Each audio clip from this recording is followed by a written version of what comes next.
मित्रांनो, me why या ठिकाणी असलेल्या मेणवली या गावामध्ये गेलो होतो.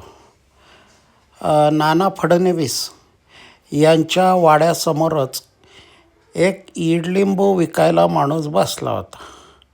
मग मला सुरुवातीला वाटलं की ते पेरूच आहेत, परंतु एवढे मोठे इडलिंबू पाहिल्यानंतर याच्यापासून लोणचे बनवावे अशी कल्पना मला सुचली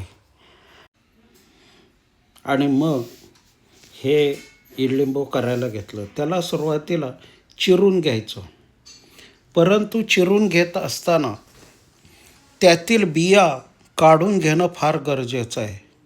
जर त्या बिया त्या इडलिंबामध्ये तशाच राहिल्या तर ते लोणचं अतिशय कडू होतं. म्हणून त्या काळजीपूर्वक व्यवस्थित काढून घ्या आणि चांगलं चिरून घ्या. यानंतर गोडे तेलाचे 3 डाव टाकले आणि कढई चांगली गरम करून दिली.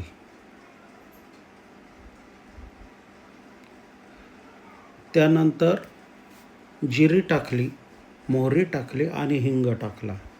त्याची ही फोडणी दिलेली आहे. व्यवस्थित हलवून घ्या. अतिशय सोपी पद्धत आहे लोणचं बनवण्याचं. इडलिंबूचं लोणचं म्हणजे फार मजेशीर विषय आहे. म्हणजे तुम्हाला काहीतरी नवीन केल्याचा आनंद यात नक्कीच मिळू शकेल. आता उन्हाळ्याचे दिवस आहे, थोडं लोणचं पाहिजे म्हणून ही संकल्पना मला सुचली. यानंतर आपल्याला त्यामध्ये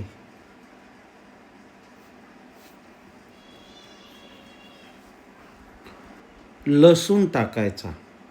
हा व्यवस्थित ठेचून घ्या अगोदर आणि छानपैकी त्यात मिक्स करून घ्या आणि फोडणी चांगली हलवून घ्या. लसूण छानपैकी लाल करून घ्या. लालसर रंग त्याला आल्यानंतर आपल्याला त्यामध्ये लाल तिखट टाकायचं. लाल तिखट आणि हळद म्हणजे त्याला थोडासा चवीला तिखटपणा येणं हे फार गरजेचं आहे. त्यासाठी आपल्याला यात लाल तिखट टाकून छानपैकी हलवून घ्यायचं आहे.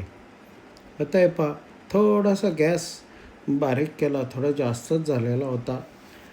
आता पहा, या ठिकाणी लाल तिखट टाकतोय 2 चमचे 3 चमचे आणि हे हळद टाकलेली.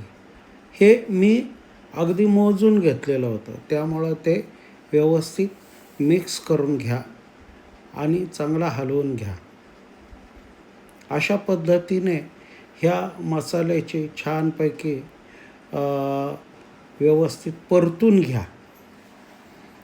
परतून झाल्यानंतर आपल्याला हे इडलिंबू जे आपण चिरलेलं आहे ते घ्यायचं आणि त्यामध्ये हळुवारपणे सोडायचं. अगदी घाईगडबडीत जर पडलं तर आपल्या अंगावर तेल उडू शकतं, ही काळजी घ्या. आता कढई काय झालं, कढई जरा जड आहे आणि आपण हलवताना ती हलू शकते. म्हणून सांडशी किंवा ज्याला पक्कड म्हणतात, ही पक्कड घ्या आणि पकडीने व्यवस्थित पकडून छानपैकी हलवून घ्या. अशा पद्धतीने आपलं हे लोणचं तयार होतं आहे. खमंग असा वास सुटलेला आहे. हा सुवास मात्र अतिशय मनाला आनंद देतो. पहा बरं, हे पाहिल्यानंतर किती सुंदर वाटतं. नयन मनोहर. यात मीठ, आता तुम्हाला वाटेल जास्त मीठ नाही, चमचा खूप छोटा आहे त्यामुळं तुम्हाला कदाचित ते जास्त मीठ पडलेलं वाटत असेल, पण ते अर्धा चमचा मी टाकलेला आहे. आणि अशा परंतु मीठ मात्र मर्यादित टाका. आता हे टाकल्यानंतर आपल्याला थोडंसं नंतर गूळ टाकायचा आहे. गूळ आल्यानंतर त्यात जो खारटपणा, कडूपणा जो असतो तो कमी करण्यासाठी त्याच्यामध्ये गूळ टाकायचा आहे. आता पहा, या ठिकाणी तुमच्या समोर मी त्यामध्ये कडवटपणा खारटपणा कमी करण्यासाठी गूळही टाकलेला आहे आणि गूळ टाकून झाकण ठेवलेलं आहे. लोणचं तयार झालेलं आहे. त्याला सुंदर अशा पद्धतीचा सुगंध सुटून चॉकलेटी कलर प्राप्त झालेला आहे. तेव्हा व्हिडिओ आवडला असेल तर लाईक करा, शेअर करा आणि सबस्क्राईब करा. Thank you very much.